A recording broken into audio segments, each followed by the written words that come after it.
From Studio A on the Ohlone Fremont campus, this is Ohlone Tri-City News, featuring stories about our neighbors in Fremont, Newark, and Union City. Hello and welcome to Ohlone Tri-City News for Wednesday, March 8th, 2023. I'm Nick, and now with the news. The attempted murder case of defendant Aqil Akbar Khan now has an additional hate crime enhancement. It was announced by Alameda County District Attorney Pamela Y. Price. On December 6, 2021, Fremont police responded to a report of an assault with a deadly weapon in a parking lot on Fremont Boulevard. Defendant Khan is accused of intentionally using his vehicle to ram and run over the victim, a 45-year-old African-American male, 6 times. The incident was caught on camera. Last Friday, March 3rd, around 8:21 p.m., Newark police received a report of a stabbing in the 3000 block of New Park Mall Road. It involved several males in their late teens to early 20s. Officers found an adult male victim suffering from stab wounds to the upper body. Emergency personnel transported him to the hospital for treatment. He was later released. No arrests have been made at this time. Anyone with information regarding this incident may call the anonymous tip hotline at 510-578-4965. Last Friday afternoon, Alameda County Fire responded to a fire at home on Edith Way in Union City. The fire caught up to multiple rooms by the time crews arrived. 11 people have been displaced with no injuries. It took 21 firefighters to extinguish the flames within 20 minutes. What happens when you mix a photographer and a poet? Here's Morgan with the story. The Tree Talk Poems in the Air exhibit, hosted by the Olive Hyde Art Guild, showcases multiple poems corresponding to art pieces. Each piece is unique because of the variety of mediums used. Photographer and artist Dottie Chichon and poet Nelly Capra collaborated for this exhibit because of their love for nature and communication. Chichon and Capra's message is that trees talk through their roots. They tell the trees' stories through their poems and artworks. Guests read each poem and admire each art piece in efforts to learn more about their stories and lifetime. This free exhibit is open from noon to 5 p.m., Thursdays through Sundays until March 18th. For more information, visit olivehydeartguild.org. This is Morgan Oviatt for Ohlone Tri-City News. Don't tune out. Ohlone Flea Market returns after a long hiatus. More information after the break. I tell my son, I love you every single day. I love you. Now, my dad has never said that to me. Not because he doesn't love me, but because culturally it wasn't comfortable for him. Now that he's a grandfather, he says, I love you to my son every time he sees him. My advice to all the fathers out there, forget the cultural restrictions. They grow up way too fast for you to waste even a single precious moment.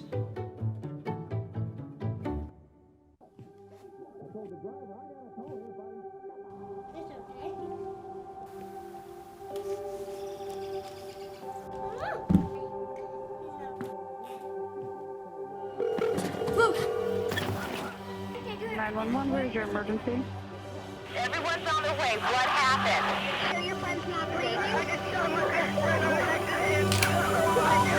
She's dead? Yes, please get my mom and dad. Oh my God!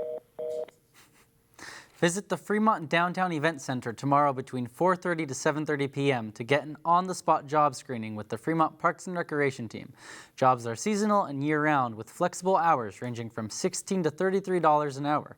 For more questions about the summer job fair, call 510-594-4327.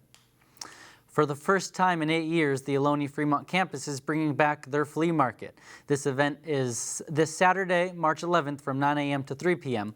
Local vendors, food, and crafts will be provided for all attendees at Lot C. You can find more information at their website. More flea markets are scheduled on the second Saturday of every month. Ohlone College is right next door to a wilderness area. Along with other students, wild animals are prowling the campus. Here's Charles with the story. Ohlone is a suburban college campus situated in the Fremont Hills, and it backs up to the East Bay Regional Park System. 3,000 acres of wilderness and wild animals are our neighbors. Snakes, coyotes, bobcats, deer, and a variety of other animals visit the campus to hunt and graze. And in the late spring and summer, snakes like to sun themselves on the campus plazas and steps. This last summer for 2022, we had at least a dozen rattlesnake sightings on campus. They seem to have liked the new buildings that they put up. There's a nice large one on the steps of Building 3. That little guy was about 3 feet long, and I almost stepped on him. There was an instructor who was talking to someone as they were coming down the steps, and she actually stepped on the rattlesnake wearing sandals, and then looked back and realized it was a rattlesnake. It never rattled, never made any noise. Some of the wild animals that visit Ohlone are coyotes, who cruise the campus to snack on ground squirrels. They've been hunting through, they clean up a lot of the ground squirrels that we get around the buildings.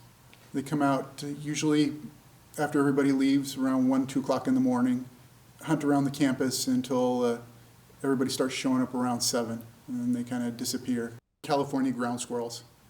They're everywhere around here. The problem is the students like to feed them, so they get nice and fat, and then the snakes come around to feed off the ground squirrels if the coyotes don't get them first. Officer Jamie Barton has been patrolling the Ohlone campus for 24 years. He has seen some strange animal behavior, like turtle stacking and bat attacks. Get that turtle stacking going on in the summertime. They fight for the best sunny spot. And usually the little turtles will climb on top of the backs of the bigger turtles to steal their sunlight so they can get warmed up. A few years ago, we had a bat get into a classroom in the evening during the middle of class, and it was flapping around, and many of the students were uncomfortable and were running out of the room when we got there. The bat finally settled down on a spot on the ceiling, so we got a small trash can and a piece of cardboard and put the trash can over it, and slid the cardboard off and knocked it down into the trash can and took him outside and let him go, and off he went. We used to have some wild pigs that came through campus once in a while. They'd eat the acorns from the oak trees, but we haven't been seeing them that much lately. And around Halloween, we get spiders wandering the campus. Tarantulas come out around October through November. It's their mating season. And then as soon as it starts getting cold, they disappear again. Deer are a frequent visitor to the Ohlone campus on evenings and weekends. They come down and they'll eat the grass, usually in front of Building 20, my office. If you see a wild animal like a bobcat, a coyote, a snake, or an injured animal on campus, you should contact the Ohlone Campus Police, dialing 510-659-6111 on your cell phone. If you see a wild animal on campus, keep your distance. Don't try to take a selfie with it. If it's something that might be dangerous or injured, like an injured deer, we've had a couple of deer been hit by cars, or a rattlesnake, report those to campus police, and we can come out and deal with the rattlesnakes. We'll relocate them to a more suitable area away from the buildings, and the deer refer animal control to take care of them if they are injured. Well, this is their home as much as it is ours, so we just let the animals be as long as they're not harming people or people aren't trying to harm them. This is Charles Bolton signing off for Ohlone Tri-City News. Now it's time for entertainment. Scream 6 is coming out this Friday, and the reviews have come in. Many say this rendition of Scream is quite fun and outstanding for a slasher, and possibly one of the franchise's best sequels. Many also call it one of the most brutal out of the series, filled with surprising twists and acts of suspense. Some others say while the film starts off exciting and sharp, it ends up feeling stale as it goes on, giving it a dull ending. And if you need to see this next installment now, there is a Scream 6 3D opening night fan event taking place tomorrow at 5 p.m. at various theaters in the area. Tickets are on sale now. 65, starring Adam Driver, also comes out tomorrow. The film is about a futuristic pilot who crash lands on what he thinks is an unknown planet, only to find he is on Earth 65 million years ago. Facing a world of prehistoric creatures, Driver must find his way home. Many early reviews are calling the film just okay and lackluster. Adam Driver's acting performance and the neat action sequences carry the film. However, it just isn't enough. And other than those two factors, it is hard to stay invested. If you're looking for a new documentary to watch, specifically revolving around real-world mysterious conspiracies, check out MH370, the plane that disappeared, over on Netflix. Out tonight, the documentary covers the disappearance of the Malaysian Airlines Flight 370, which vanished from all radar with all 239 passengers on board back in 2014. To this day, no one knows the whereabouts of the plane or the passengers or whatever happened to them. This documentary covers different theories as to what might have happened and hopes to shed some light on the situation. The new trailer for Teenage Mutant Ninja Turtles Mutant Mayhem just came out a few days ago. From Seth Rogen, this new reboot covers the four turtles trying to win the hearts of New Yorkers after being sheltered from the outside world. In doing so, they find themselves trying to face a new crime syndicate in which they may be in over their heads. This take on the turtle characters seems fun and exciting, donning a clean new animation style inspired by the looks of the Spider-Verse movies and Puss in Boots: The Last Wish. And in the world of music, the band Kiss announced tickets for their End of the Road tour are now available on pre-sale, and they are going fast. Gene Simmons, Paul Stanley, Eric Singer, and Tommy Thayer revealed that these last 21 shows are going to be a fitting tribute to their 6-decade career and the tour of a lifetime. Tickets for the legendary rock band go on sale officially this Friday. And that's it for entertainment. Fremont's Fun Run is bringing attention to Parkinson's disease. More details after the break. When I was 10, my mom got deported. We had a difficult time, and I feel that's why I didn't get to finish school. My husband is really supportive in a way that he pushed me to go back to school. She wants to have a career so her kids can look up to her.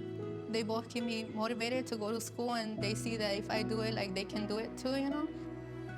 I feel that everything's possible. Find free adult education classes near you at finishyourdiploma.org. Recently, the western U.S. has averaged more than 1,900 earthquakes and 3,800 significant wildfires each year. So chances are there will be more of both near here again. And between school, sports, and social lives, chances are you won't be with your kids when it happens. Will they know what to do? Ready.gov/kids has all the educational tools and information to make the conversation easy. When the time comes, chances are they'll feel prepared, not scared. So talk with your family today. Last week's closure of northbound I-680 has been postponed due to rain. The highway will be closed between Sunol Boulevard and Burnell Avenue starting at 10 p.m. this Friday, March 10th, and reopening at 5 a.m. this Monday, March 13th. In the case of rain or unanticipated developments, the closures will be rescheduled and the public will be notified. On Sunday, a wonderful Bay Area race for both youth and adults brought attention to Parkinson's disease. Here's Vincent with the story. The Mark Green Sports Center celebrated its 15th anniversary Sunday with the Superhero 5K Fun Run. The race began at 9 a.m. at the Union City City Hall. More than 100 people from the Bay Area participated. The Superhero Fun Run brings awareness to the battle against Parkinson's disease. $5 of every race registration is donated to the Parkinson's Foundation Moving Day fundraising team. The Mark Green Sports Center began its Parkinson's exercise program in 2016, and since then, the Superhero Fun Run was rededicated to kicking off the fundraising for the Moving Day event. Let's switch to Anna for the weather. Thank you, Nick. Today, Fremont reached a high of 51, while the lowest today was San Mateo at 48. Let's take a look at tonight's low temperatures. Tonight, the lowest temperature will be in Fremont and most surrounding cities at 42, and the highest will be in San Francisco and Santa Cruz at 47. Let's take a look at tomorrow. Tomorrow, the highest temperature will be in San Francisco at 56 degrees, while the lowest will be in Dublin at 53. Let's take a look at this week's forecast. As we can see, today seems to be the last day of sun, while the rest of the week seems to be pretty rainy. That's it for this week's weather. Back to you, Nick. Thank you, Anna. Here's a fun fact. Did you know that Fremont is ranked as one of the happiest cities in the U.S.? More details after the break. Meet the scan, a simple procedure whose mission is to detect lung cancer early.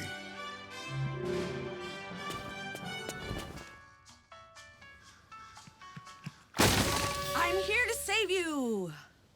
But I feel fine. That's great, but you may still be at high risk for lung cancer. Oh man, that's a new fence. If you smoke, early detection could save your life. Learn more at savedbythescan.org.